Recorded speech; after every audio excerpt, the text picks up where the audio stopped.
Do you own a dog, cat, bird, or other pet? Did you know that many homeowners and renters policies don't cover animal or pet liability claims, so you may be held liable if an incident, accident, or claim occurs? At X Insurance, we provide customized liability insurance coverage for any animal or pet regardless of type, size, age, or bite history. X Insurance provides third-party liability coverage for injuries or property damage done to others by your pet. An X Insurance policy will fill the gaps in your homeowner's or renter's coverage and provide the protection you need for true peace of mind to protect your assets. X Insurance offers 30-plus years of professional experience, providing solutions for many types of specialty risks in all 50 states. If you own an ATV, electric scooter, golf cart, etc., then we've got you covered. Visit xinsurance.com or call 877-585-2853 today to learn more or to get a free quote. Hello everyone and welcome to Welcome Home Doggy. I'm Tim Cordier, your host, and today I'll be speaking with Buck Cooke from Pets Are Loving Support, better known as P.A.L.S, and he's the executive director of this organization. Buck, greetings. Hello, thanks for having me. Well, thank you for joining us. We really appreciate it. So, Buck, can we talk a little bit about P.A.L.S and how it was founded? Sure.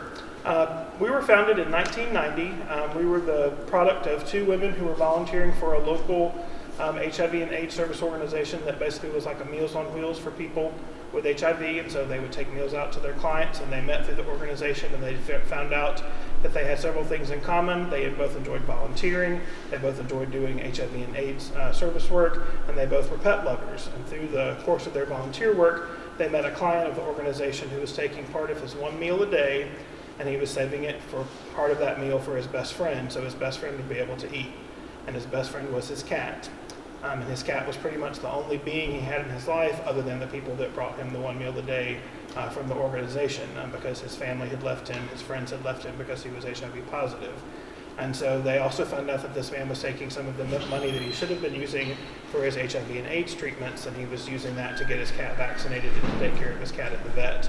And so they thought, there's so much going on in this man's life that we can't do anything about, but we can help him feed and take care of his cat. And so they began taking pet food donations to be able to give this man cat food so he'd be able to feed his cat, who was his best friend.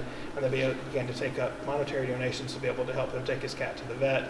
And from those simple origins is how P.A.L.S was started. So we're 30 years old this year. We had lots of things planned for the 30th anniversary, and we'll just put those on the back burner, and we'll celebrate the 31st anniversary after the pandemic is over. But that's how P.A.L.S began. So P.A.L.S really is it has a foundation in compassion. Definitely. Yeah. Research has shown that people who are elderly and people with chronic illnesses, their physical health and their mental health improves if they have the companion of a pet. And so that is our purpose, is to provide care and support for the pets of people who are in need, who would not normally be able to keep their pets with them, but who need pets, who are in need of companionship. We serve the elderly, we serve people with disabilities, and we serve people with critical illnesses such as HIV and AIDS and cancer. So the mission has evolved, in other words. It has. As with many HIV and AIDS service organizations, when we started as a group, we originally served HIV and AIDS clients, but as people began to live longer with HIV and AIDS with medical advances, we were happy to expand our services to be able to include the elderly, people with disabilities, people with other illnesses, because we're glad that more folks are sticking around, and we're having the need to grow our programs because we're able to take care of more people. So the programs have expanded.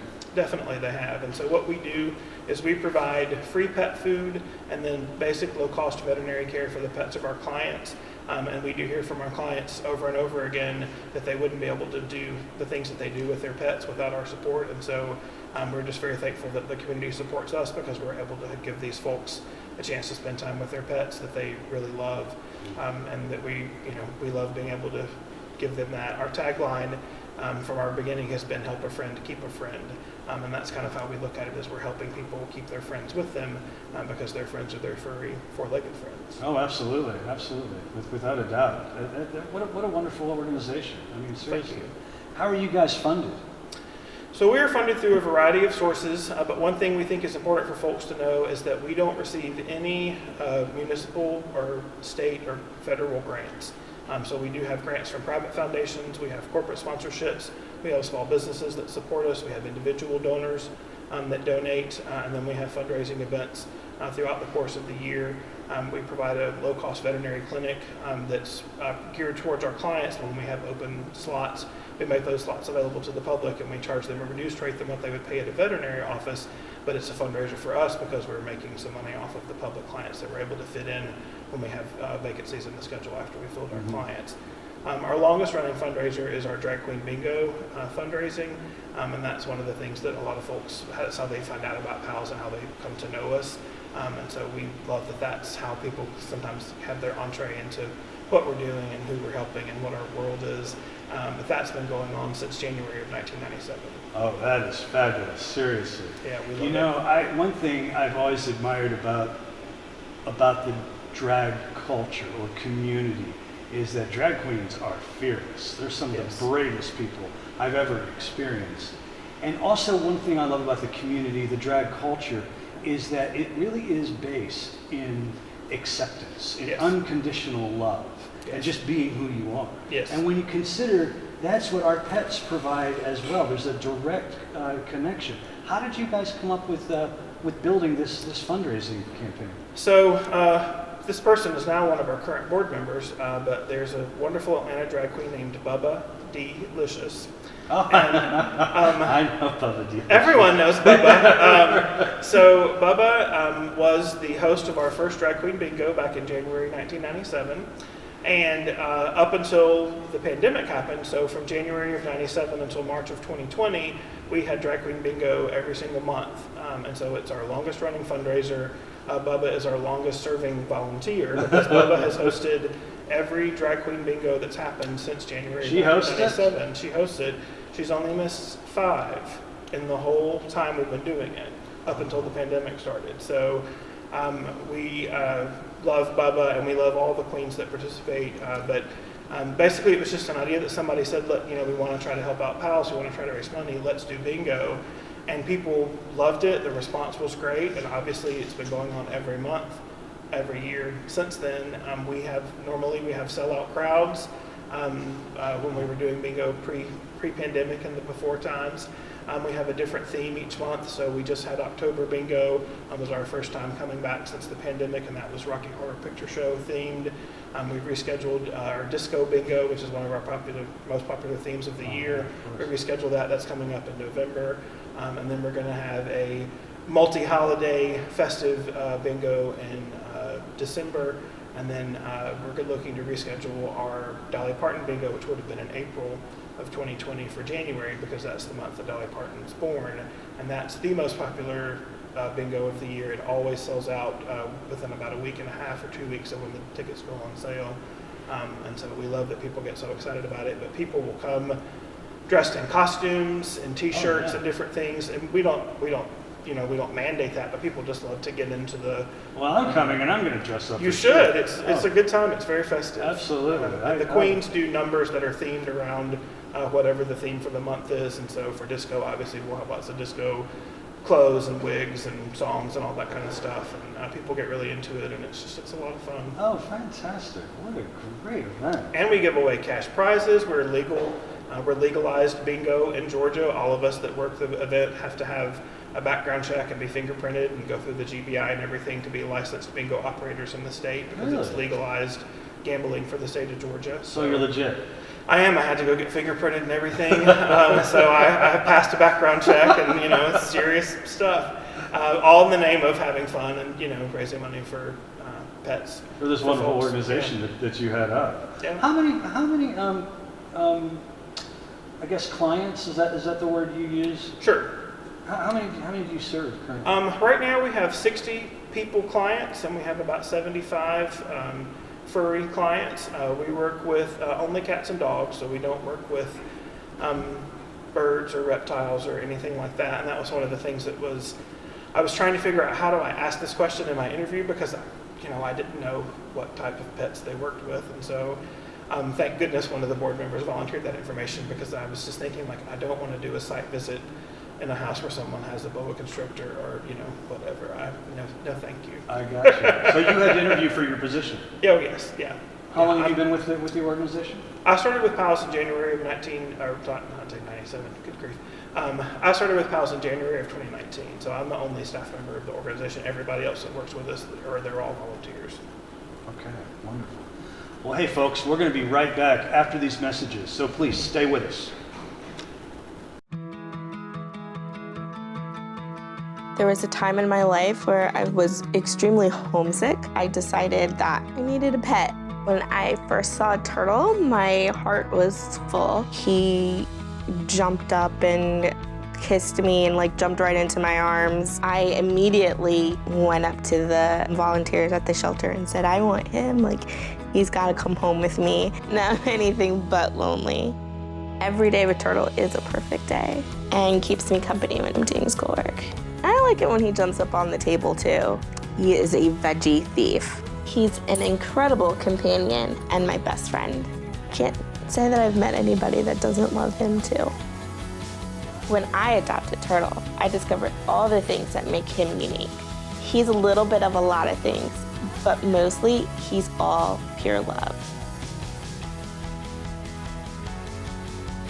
We're back, and we're still here with Mr. Cooke, and we're still talking about this remarkable organization that he leads, P.A.L.S.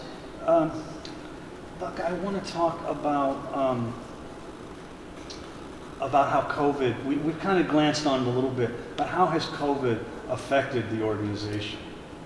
Well, like with many nonprofits, especially small nonprofits, the effect has been pretty substantial for us. We've been hit really on two fronts. First is the fundraising front, and then second is kind of the supply chain that helps us get donated food from pet food manufacturers. With fundraising, we were not able to have bingo from March until October of this year, and bingo is our longest running fundraiser, and it's our largest source of continual income throughout the course of the year. So having to have that go away, pretty much in an instant, that was challenging. So we've had to do online fundraising, we had to do some virtual events, and that's been great to be able to beef things back up. But one of the things we've seen is a number of grants that we normally have applied for have changed their focus to be able to shift to be more specific because of coronavirus. And so things that we normally might have qualified for, they've moved just towards working with animal shelters, because animal shelters are really in need. And unfortunately, we're not an animal shelter, so that means we're not eligible to apply for that grant that we've applied for and received in the past. We've had corporate donors and small business donors that have normally been very faithful and very enthusiastic supporters that just because of things that are going on with the economy, they're unable to give money. We've also, seen people are strapped, and people say, I can't really give, and we understand that and we respect that, but we also have folks that just say, I can only give you $10. But the thing for us is we're a small organization, we're a lean organization. We take that $10 and we stretch it as far as we can, and that money goes to serve our clients. So it's not as if, we have a staff of 50 that we're, trying to fund, so we take that money and we try to do as much with it as we can, for the benefit of our clients. So fundraising has been a challenge for us. The other part of it is we normally receive donations from the pet food manufacturers, and so they banded together to create an organization called Rescue Bank a number of years ago. And so Pedigree, IAMS, all the manufacturers, they basically donate all of their food to Rescue Bank, and then Rescue Bank sends those food donations out to hubs across the country. And we're fortunate that our hub is here in Atlanta. And so when they have a truck that comes in, I would go in and pick up a ton of food. Sometimes it's 2 tons of food. No, that's just not an exaggeration. Phrase. Like an actual, it's an actual ton. Yes. So I would go and get a ton. How do you carry a ton of food? You must. We have a cargo van that's totally empty, except for the 2 seats at the front, and so you can fit 2 tons of cat food and dog food inside of one of those bad boys. My goodness. It's riding very low. The ride home takes a lot longer than the ride there. Very careful, but so I would go in and pick up a ton of food, sometimes 2 tons of food when we have a truck come in, and instantly when the pandemic started, that donation chain, that supply chain was interrupted because of the demand on pet food and because of all of the different demands with logistics with dealing with coronavirus. So that stopped. We're looking at possibly having donations start back again. We're still waiting for confirmation that that's going to begin again. But so in the meantime, we've had to take what food that we had, we distributed it to our clients. But then in order to keep our clients safe, because almost all of our clients are immunocompromised and a number of our volunteers are also And they're at risk, they're at a higher risk. Right. We've had to use services like Chewy or Amazon, whatever I can get the cheaper price on and whatever I can get, a fast shipping time on. And we always try to qualify for free shipping or discounted shipping as much as we can, but we're having to buy the food that we would normally have donated to us, and then we're shipping it to our clients so that they can have a contact-free delivery so that they're minimizing their risk, as much as possible while still getting the food they need for their pets. But due to the fact that this organization is based on compassion, that's putting another obstacle in your way with regards to no contact delivery. Means you're not able to really touch base with your It's hard, clients. especially in the first months of the pandemic. We weren't able to have our veterinary clinic, and so we had to cancel those for a number of months. I spent lots of time on the phone calling people, checking on them, seeing how they're doing, just making sure that they're doing okay. And we were all kind of in an uncharted territory, together. But it was just, because we weren't seeing them at the vaccination clinic, we weren't seeing them when people would come to deliver their food or they would come to the office to pick up food. I just wanted to make sure we were still in touch with them and still knew that they're on our minds and we're wishing them well. And then it was great when we were able to have our first vaccination clinic, albeit in a very socially distant, very different format than what we used to do. It was great to be able to see them, in person, even if they stayed in their car and, everything, but it was still great to be able to see them and have them to be able to interact with our volunteers because, we get to know them, over time and we miss our folks. And, but even like with bingo, we do this every month and it's kind of a turnkey thing, but we have people that come to bingo every single month. And, so we missed our clients, we missed our bingo, folks everybody was kind of having the same thing. But, for us, this is all about making connections and helping people take care of their pets, and those are all touchy-feely, warm fuzzy kind of things. I can't imagine a drag queen bingo on Zoom. That just doesn't.